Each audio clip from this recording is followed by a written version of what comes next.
अस्सलाम वालेकुम। वालेकुम अस्सलाम। खुशामदीद शरीफ शो में आपको। शुक्रिया आपने बुलाया। शरीफों को तो हम इस शो में ज़रूर बुलाते हैं। अच्छा, जो शरीफ लोग हैं वो इस शो में आए ना तो फिर तो मज़ा ही नहीं होता हमें। आपको कैसे पता चला कि ये जो आई है मेहमान ये शरीफ है? देखिए शरीफों को शरीफ तो आपका नाम है। मेरा तो नाम है और वो बदनाम है। मैंने तो नाम की शराफत लगाई हुई है। मेरी तरह इस मुल्क में कई लोगों ने अपने साथ शरीफ लगाया हुआ है। जी हाँ, और वो भी मेरी तरह के शरीफ हैं। बस एक बाबरा है जो सही शरीफ है, जिन्हें मैं कहता हूँ वो सही है। आपको मैंने इसलिए कहा कि क्योंकि आपको मैं देखता रहता हूँ मीडिया के ऊपर। सबसे पहले तो मैं ये कहना चाहता हूँ कि इतनी बहुत सारी ज़िंदगी की आप हुजूम से गुज़र रही हैं, जिसमें सियासतदान भी हैं, जिनमें पार्टी भी है, जिनमें ऑपोजिशन भी हैं, जिनमें इक़्तिदार भी है, सारा कुछ इंतशार भी है, बहुत सारी चीज़ें हैं जिसकी कैफियतों से आप मेरे ख्याल है दिन में कोई 100 किस्म के वेरिएशन लेती होंगी आप। कहीं इक़्तिदार वैसे कम है, इंतशार ज़्यादा है। इंतशार बहुत है और इस अंदाज में ज़िंदगी गुजारना बड़ा मुश्किल काम होता है, और वो भी एक ख़ातून के लिए, और वो भी एक ऐसी पार्टी की ख़ातून के लिए जो पार्टी हमेशा से जो है ना वो किसी न किसी तरीके से किसी न किसी मामले में एक तरीके से वो बिज़ी ही रहती है। अपोजिशन में हो तब भी और इक़्तिदार में हो तब भी उनके मसाइल नहीं वो हो। आपके मसाइल मैंने नहीं देखा कि आपको कोई सुख का चैन मैंने नहीं देखा, कतई नहीं कि आपके चेहरे पे ये होगा आप सुकून से बैठी हैं। ओ बिल्कुल नहीं, सही बात। ये सुख नसीब नहीं हो रहा आपको? नहीं, बिल्कुल नहीं। वजह क्या है इसकी? पता नहीं क्या वजह है, लेकिन बहरहाल ये हमने देखा है कि जब कभी पीपल्स पार्टी इक़्तिदार में आती है तो सारी की सारी एंटी पीपल्स पार्टी क़ुव्वतें जो हैं वो इकट्ठा हो जाती हैं। और चूँकि इतने सालों से पार्टी हमारी मार्जिनलाइज रही है और उनको एक लंबे लंबे इक़्तिदार मिले हैं, तो लिहाजा they are all very powerful people, बावसाइल लोग हैं, और फिर बावसाइल होकर फिर वो हमारे लिए मसाइल क्रिएट करते हैं। अच्छा एक बात मुझे बताइए, मुझे ये अभी मैं आपसे करूँगा ज़रा सारे सब्जेक्ट के बाद, लेकिन क्योंकि वो पहला सवाल ही ऐसा निकल गया मेरे मुँह से सियासत से मुताल्लिक़।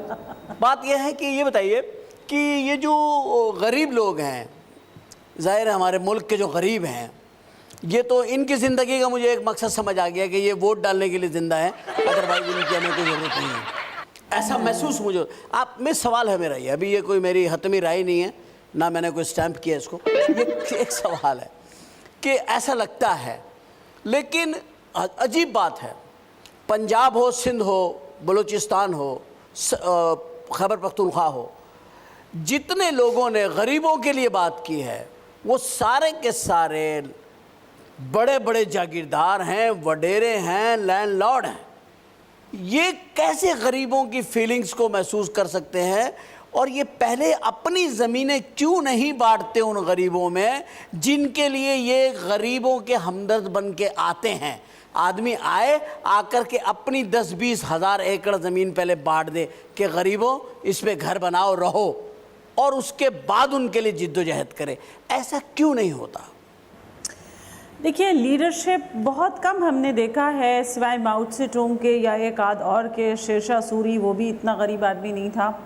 लेकिन यूजुअली जो लीडरशिप है वो हमेशा एक ऐसे तबके से आती है जो कि पढ़े लिखे होते हैं, जिनके पास वसाइल होती है, जहाँ पर ज़िंदगी की सहूलतें मैसर होती हैं, और उनमें कोई एक ऐसा शख्स पैदा होता है जिसके अंदर इतना एहसास होता है कि जिनके पास वो चीज़ें नहीं हैं उन पे क्या बीत रही होती है, तो वो उनकी फिर आवाज़ को उठाता है और लेके रॉबिन हुड बन जाता है।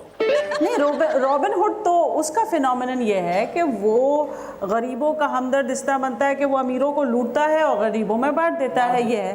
अब कहते मज़े की बात है, छोड़े, अब मज़े पे आ गए, छोड़िए सियासत, छोड़े, मेरा सब्जेक्ट भी नहीं है सियासत, मैं सियासत में जाना नहीं चाहता, क्योंकि मैं जब भी गया ना तो मैं एकदम प्राइम मिनिस्टर बन जाऊँगा। अच्छा एक बात बताइए, क्या आज के ये जो हालात हैं, पहले किसी को लोग कहते थे बेटे बड़े होकर क्या बनोगे, तो बच्चा कहता था जी मैं डॉक्टर बनूंगा। अभी भी मैक्सिमम बच्चे ये कहते हैं डॉक्टर बनूंगा। अब बच्चों ने ये भी कहना छोड़ दिया कि मैं क्रिकेटर बनूंगा, अब ये भी नहीं कहते वो। अभी मैं उस दिन जावेद मियादाद मिले थे एक प्रोग्राम में, मैंने कहा यार तुम शो में आए नहीं गए यार, तुम्हें तो पता है क्या टीम के हालात चाहिए, टीम के हालात की वजह से मैं जो हूँ ना यार बहुत टेंशन में हूँ, मैं आई नहीं। मैंने उनको कहा, मैंने कहा यार कब यार अब तो जगह इतना इमेज खराब हो गया, अब किसी बच्चे से पूछो यार तू की तरह बनेगा, वो बोलता है यार मैं नहीं बनूंगा यार, बड़ी टीम बड़ी बदनाम हो गई है। अब अगर कोई बच्चा क्रिकेटर नहीं बनना चाहता सपोज, तो पहले बच्चे से कहता क्या बनोगे, बोलता था मैं डॉक्टर बनूंगा, या बच्चा कहता था मैं फौज में जाऊंगा, या बोलता था मैं पायलट बनूंगा। अब वो बच्चा अब कहता था, या वो कहता था मैं बादशाह बनूंगा, वजीर आजम बनूंगा, सदर बनूंगा। इन औहदों को इस तरीके से हमारे यहाँ डिस्कस किया जा रहा है कि वो जो आने वाले बच्चे हैं वो क्या इस डिस्कशन से ये शौक़ पैदा रखेंगे कि मैं सदर बनूंगा, मैं वज़ीर आज़म बनूंगा, या मैं क्रिकेटर बनूंगा। तो मैं कह रहा हूँ ज़रा थोड़ा सा बात आपकी दुरुस्त है, आप जिस चीज़ की तरफ निशानदही कर रहे हैं मैं उससे इत्तेफाक करती हूँ। हमारे अंदर इतनी मनफियत पैदा हो गई है कि हम किसी चीज़ की तारीफ़ नहीं करना जानते हैं, हम किसी बात पर खुश नहीं होना जानते हैं, हम किसी बात को मतलब तारीफ़ नहीं कर सकते हैं। We can not appreciate anything. पता नहीं हमारे अंदर क्या हो गया है, नफ़रत, सनकियत और शिद्दत पसंदी। कोई किसी को गाड़ी में रास्ता नहीं दे रहा है सड़क के ऊपर। हाँ, शिद्दत पसंदी आ गई है, इंतहा पसंदी आ गई है, और हमारे अंदर अदम रवादारी पैदा हो गई। हम कोई बात किसी की सुनने को तैयार नहीं हैं, हम दूसरे का मौक़िफ़ भी सुनने को तैयार नहीं है। असेंबलियों में भी यही हो रहा है। असेंबलियों में तो आपने देखा है कि सब मिल बैठ के बैठे हुए हैं और यूनानिमस रेजोल्यूशंस आ रहे हैं, यूनानिमस बिल्स पास हो रहे हैं, तो इससे पहले नहीं हुआ है। अभी भी आप देख लीजिए इतनी बातें मशहूर की गई हैं कि जी हुकूमत जारी है, ये सिस्टम लपेटा जा रहा है, तमाम बातें हो रही हैं। लेकिन आप मुझे बताइए कि असेंबली का इजलास होता है और उसमें चौधरी निसार अली साहब लीडर ऑफ द अपोजिशन खड़े होकर कहते हैं कि मैं इस पार्लियामेंट पे पूरा यकीन रखता हूँ। हमारी पार्टी का तो अलमिया ये है कि हमारे कायदीन पर इतनी इल्ज़ाम तराशी। उस दिन मुझे मुबशिर लुक़मान की बात बड़ी अच्छी लगी कि जी हमारे यहाँ हो ये रहा है कि हमने इल्ज़ाम लगाया और उस आदमी पे लगाया और उसके ऊपर छोड़ दिया कि तू साबित कर। होना ये चाहिए कि जो इल्ज़ाम लगा रहा है वो साबित करे, राइट। जो ये कह रहा है कि स्विस बैंक्स में सदर आसिफ अली जरदारी के $60 मिलियन हैं, वो साबित करे, वो साबित करे। Why should I? पिछले 13 साल से सन 97 में ये सिलसिला शुरू हुआ, अभी तक साबित 13 साल से ये चल रहा है। और मज़े की बात है कि उस केस के कोई उस अकाउंट के कोई 40 दावेदार हैं। 40 लोग हैं जिनका दावा है कि ये हमारे हैं। ये हमारे हैं। मेरा नाम तो नहीं है ना इसमें। आपका नाम नहीं है। नहीं, ये तो दुनिया भर के लोग होंगे। अच्छा चलिए इस बात को तो छोड़ें यार, ये तो बहुत लंबे पैसों की बात है। हम तो गरीब लोग हैं, रोज़ाना कुआं खोदते, रोज़ाना पानी पीते हैं। ये बताइए आर्टिस्ट वगैरह को भी देखती रही हैं आप कभी सियासत में आने से पहले? ओहो बिल्कुल, क्यों नहीं देखा है, मतलब फिल्में देखती गुजरी हैं, जिंदगी को एंजॉय भी किया। ओहो बिल्कुल, हमारी अम्मी हमें फिल्म दिखाने ले जाती थी और बड़ा असरार करती थी कि ये फ़लाँ की फ़िल्म देखना तुम्हारे लिए ज़रूरी है। ना सिर्फ मेरे लिए बल्कि मेरे जो बच्चे हैं वो मुकम्मल तौर पे मेरी अम्मा के कंट्रोल में थे। अच्छा। तो नानी ने कहा कि दिलीप कुमार आपके कंट्रोल में क्यों नहीं थे बच्चे, क्या वजह है? सख्ती, ज़ाहिर है माँ को सख्त होना पड़ता, और नानी जो है वो मेहरबानी का पैकर होती है। नानी और मेहरबानी मिलता हुआ मेहरबानी और मोहब्बत का पैकर होती है। वो उनको पैम्पर करती है। तो अच्छा माँ ने डांटा तो जाहिर है वो बच्चे तो नानी के पास जाएंगे ना, भागते हुए कहीं तो छुपे ही जाएंगे। नानी जो है वो माँ की सरजनिश करती है। सही बात। तो इसलिए बच्चे हैं ना उनके कंट्रोल में थे, तो लिहाजा वो कहती थी नहीं नहीं दिलीप कुमार की फिल्में देखो। दिलीप साहब? हाँ। और आपको पसंद है दिलीप साहब?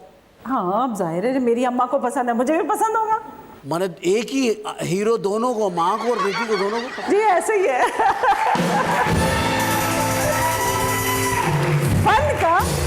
फन का उम्र से कोई ताल्लुक नहीं है। नहीं नहीं नहीं, वो बात नहीं कर रहा। और मैं कह रहा हूं आपके परस्तार जो है जी हाँ। उसका अगेन उम्र से कोई ताल्लुक नहीं, बिल्कुल सही बात है, वो मैं बात नहीं कर रहा। मैं कह रहा माँ हूं बेटी के एक से है ना, एक से हीरो। पसंद हो अब माँ सकती बेटी है। का झगड़ा भी तो हो सकता है ना हीरो के ऊपर कि हीरो के आज वो ऊपर बहुत झगड़ा अच्छा नहीं लग हुआ। रहा था। हाँ। तो माँ ने कहा, अच्छा। तो बेटी ने कहा नहीं अम्मी आप गलत कह रही हैं। आज वो जरा थोड़ा सा नर्वस लग रहा था। बेटी ने कुछ मतलब एक ही हीरो है और घर में दो हैं माँ बेटी। अच्छा, नहीं है, मेरी और मेरी अम्मी के दरमियान जेनरेशनल गैप नहीं था। नहीं था, फ्रेंडली थी दोनों। हाँ। आप दोनों हम उम्र तो नहीं होंगी। नहीं मैं उनकी सबसे बड़ी बेटी थी। अच्छा। तो उम्र में थोड़ी उनसे करीब थी। आप मतलब 2-3 साल छोटी होंगी उनसे। नहीं, काफी साल छोटी थी। जो मतलब माँ और बेटी के तकरीबन उस दरमियान वक्त के हिसाब फर्क- से लगाऊं तो वो 20 साल छोटी होंगी आप। जी उस हिसाब से जो उस वक्त शादियों का दौर था। जी जी जी। तो इंतहाई एहतराम के साथ आपसे एक रिक्वेस्ट करता हूँ, और मुझे माजरत है कि मैं आपके सामने ऐसी बात कर रहा हूँ। आप एक हुकूमती शख्सियत हैं, सियासी शख्सियत हैं, हो सकता है मेरे ख़िलाफ़ कोई एक्शन ले लें। ओह माय नहीं नहीं, मैं वेरी सीरियसली मैं ऐसी Nobody बात can think about it. नहीं, मुझे डर है अच्छा। कि जो बात मैं कहने लगा हूँ इसके बाद हो सकता है आप मैं ऐवानों में डिस्कस हो जाऊँ। हाँ, वेरी फ्रैंकली मैं इस बात से घबराता नहीं हूँ, चलिए। जो भी होगा देखा जाएगा। मगर मैं My माजरत goodness. के साथ एक ब्रेक लेना चाहता हूँ। एक ब्रेक लेके वापस आते हैं।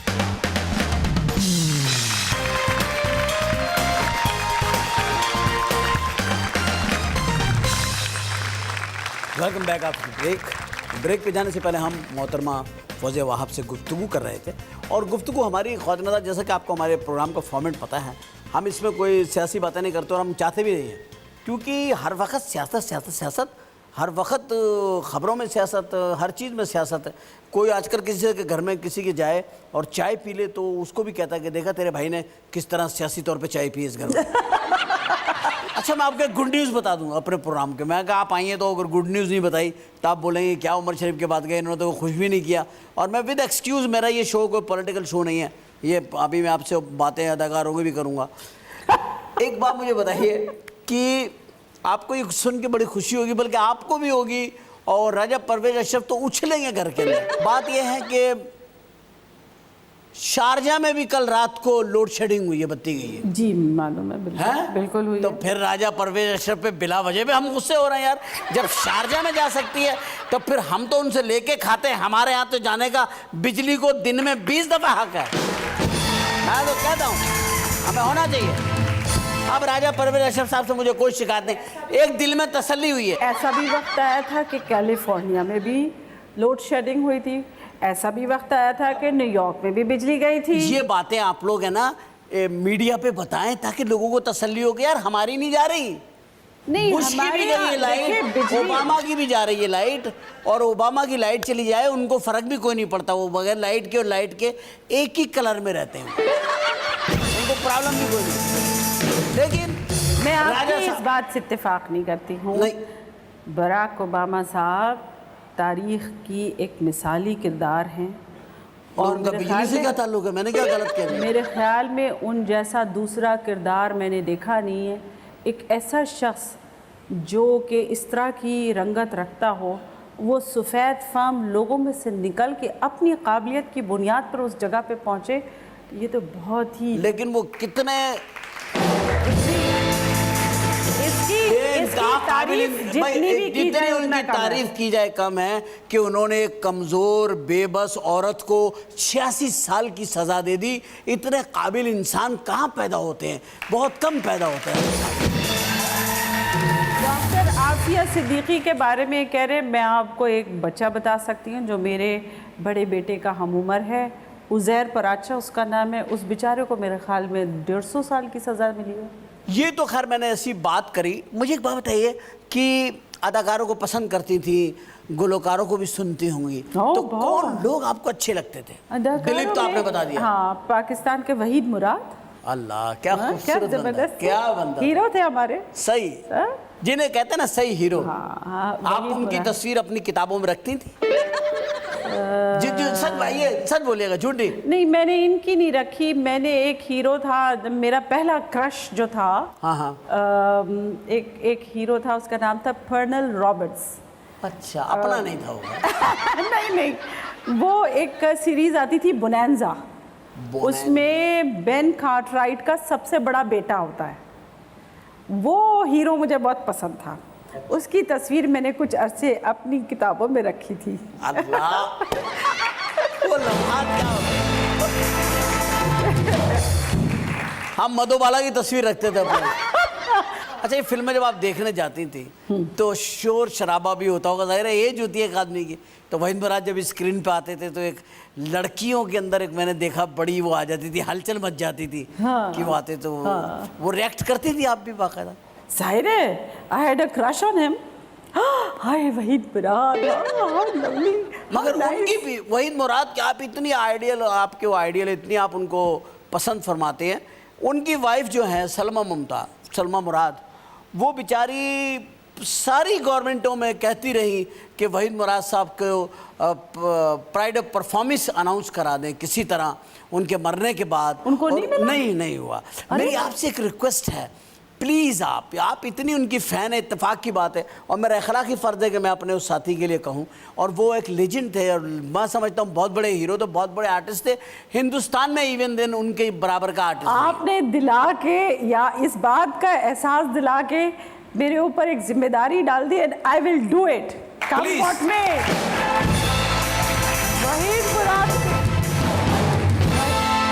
वहीद मुराद को बिल्कुल, उनको तो बड़े से बड़ा तमगा मिलना चाहिए। What a hero he was.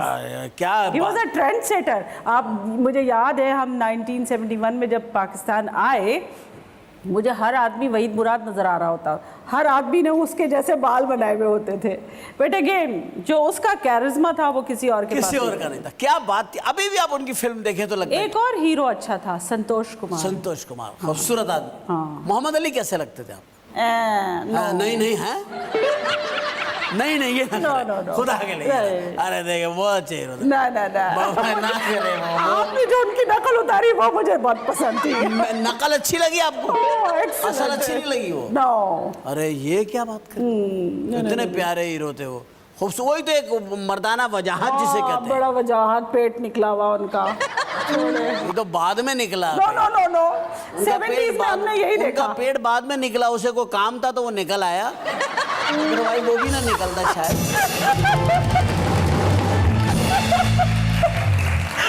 अच्छा, वहीद मुराद, मोहम्मद, आपने सारी माशाल्लाह। नदीम कैसे लगते आप?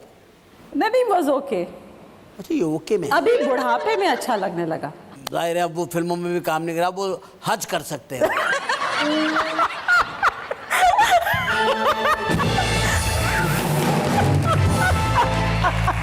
बल्कि आप ही ऐसा काम करें ना, आपकी तो गवर्नमेंट है, आपकी हुकूमत है, आप उनको पिछले साल हज पे करवा देंगे।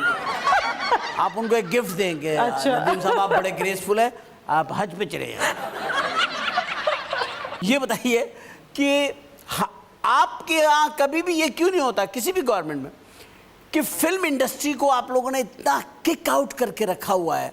हालांकि जब सैलाब आए, कोई मुल्क पे आफत आए, कोई पैगाम हो, कोई ब्रिज बनाना हो, कोई सुलह की बात करनी हो, कोई जंग में हो, कोई कौमी जज्बा जगाना हो, तो मौसीकी, फ़नकार, अदाकार ये ब्रिजिंग पार्ट प्ले करते हैं। मगर इनकी किसी भी गवर्नमेंट की पॉलिसी में, बजट के अंदर इसका कभी कुछ रखा नहीं जाता। आज पाकिस्तान की फ़िल्म इंडस्ट्री, मैं आप क्योंकि साहिब इख्तिदार हैं, मैं आपके सामने बात कहना चाह रहा हूँ कि पाकिस्तान की फ़िल्म इंडस्ट्री ख़त्म हो चुकी है। वो इंडस्ट्री जिसमें आपका संतोष था, वो इंडस्ट्री जिसमें आपकी वो आर्टिस्ट थे जो जिन्हें आप पसंद फरमाती हैं, वो इंडस्ट्री जिनमें नदीम साहब हैं जिन्हें आप अगले साल हज पे भेजेंगी, वो सारे लोग उस फिल्म इंडस्ट्री में, आपका वहीद मुराद जो आपके आइडियल थे, आपके तमाम सिंगर, सब लोग, वो लोग उस इंडस्ट्री की आज हालत ये है कि उसके दरवाजे नहीं हैं स्टूडियोज़ के। तो आप क्यों नहीं सदर साहब से कहती है? अभी किसी ने कहा था वज़ीर आज़म साहब को, उन्होंने 5 करोड़ रुपए दिए। 5 करोड़ रुपए में एक फिल्म नहीं बनती, तो इंडस्ट्री की इमदाद 5 करोड़ रुपए में क्या होगी? देखिए, प्रेसिडेंट साहब ने भी तमाम जो फिल्म इंडस्ट्री के लोग हैं उनसे मुलाकात लाहौर में की थी। वज़ीर आज़म साहब भी उनको पेट्रोनाइज़ करते हैं, लेकिन ये सारी की सारी चीज़ें होती हैं कमर्शियल।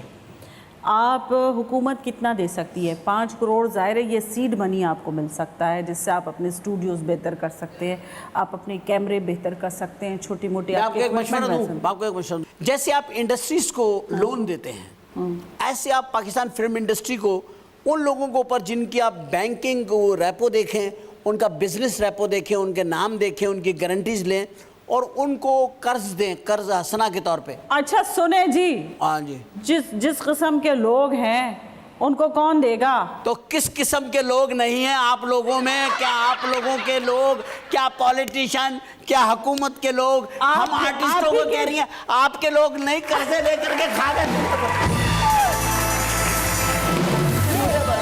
कर्जे लेके कोई नहीं खाया। नहीं, क्यों नहीं खाएगा? क्या ये ना करें खुदा के लिए। आप देखें हम लोग ठीक है कि एक ही हीरो के मानने वाले हैं वहीद मुराद, लेकिन ईमानदारी से बताएं खाए नहीं खाए लोगों ने कर दे जो, ये क्या बात है? देखिए ये एक ट्रेंड पाया गया था। ये ट्रेंड है, अरबों रुपए खा गए, ऐसा ट्रेंड मुझे भी दे दें।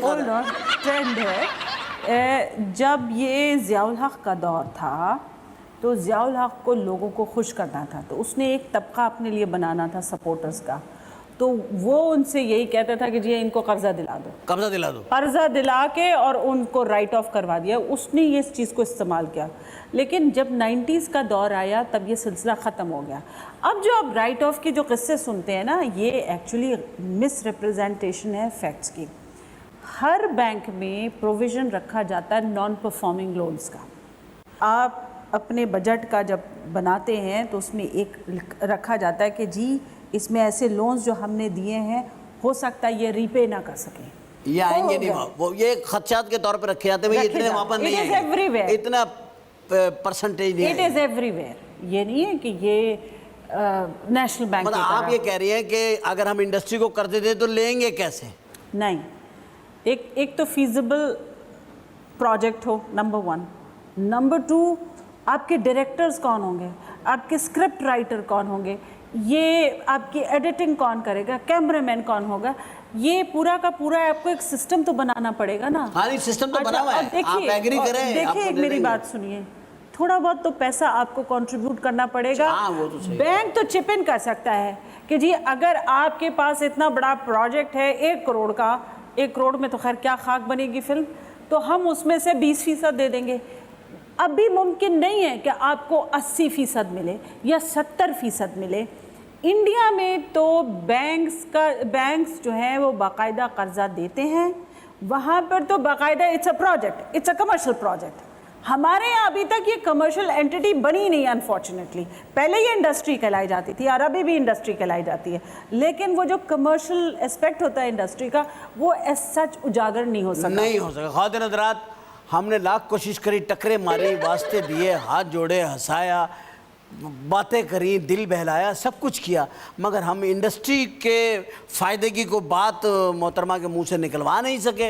और लेकिन हम चाहेंगे कि जब जाते जाते ये ज़रूर कोई ऐसी अनाउंसमेंट करेंगी जो कुछ आर्टिस्टों को ज़रूर खुश कर जाएंगी, क्योंकि मैंने इनके अंदर एक चीज़ देखी है कि ये आर्टिस्टिक वैल्यूज़ को समझती हैं और आर्टिस्टों की प्रस्तार भी हैं और फ़न को समझती भी हैं, उसकी कदर भी करती हैं। तो खातिन हज़रात, हम भी इस जज्बे की कदर करते हैं कि जो लोग चैनल चला रहे हैं उनके पीछे भी एक जज्बा है, पैसा कमाने का जज्बा, और इस जज्बे के लिए ब्रेक लेना बहुत ज़रूरी है। अगर हम ब्रेक नहीं लेंगे तो हम पैसे नहीं कमाएंगे, हम पैसे नहीं कमाएंगे, हम टीवी पे नहीं आएंगे, हम टीवी पे नहीं आएंगे तो हम घर कैसे जाएंगे?